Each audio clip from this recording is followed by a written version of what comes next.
خبر سیلابونو افغانستان کې تر 400 ډیرې کورنۍ اغیزمنې کړې دي. نور حال را سره په ویډیو کې وګورئ او ویډیو کې لیک چینل در سره سبسکرایب کړئ. په سلامونو محرک علیکم. د ملګرو ملتونو بشري مرستو همغږي اداره وايي ورستوي درنو ورښتونو او سیلابونو په افغانستان کې تر 400 زیات کورنۍ اغیزمن کړې دي.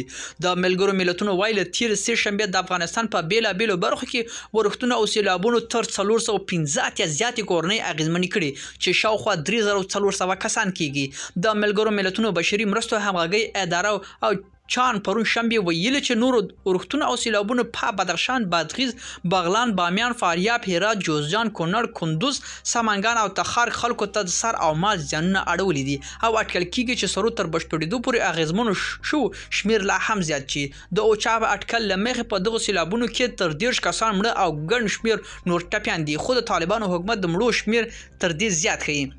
اوچا وايي له تیر اونۍ په 1200 کورنۍ تخریب او 410 کورنۍ څه تخریب او 833 کورنۍ زیانمن شوي دي. د طالبان حکومت بیان سبي الله مجاهد وايي له زیانمنو شمیر سره دوی مرستې روانې دي. نو موري ویلي له اسلامي امارت په امکاناتو مرستې شروع شوي. د طبيعي پیښو په وړاندې مبارزې وزارت په همکاري او سرپرستی په دې کې نور ارګانونه هم ورسره همکار دي لکه اسره میاشت کډوالو چارو وزارت او نور هم خپل همکاري کړي. هغه کسان چې بې ځای شوي دي د سیلابونو له کبله یې کورونه نړېدلي دي مرستې یې دوام لري. ملګرو دا به زموږ چمتو شوی ویډیو که ستاسو د ویډیو په اړه کوم نظر پیشنهاد لري موږ سره په کومنټونو کې شریک کړئ او د لا ښکلو ویډیوګانو لپاره له موږ سره پاتې شئ.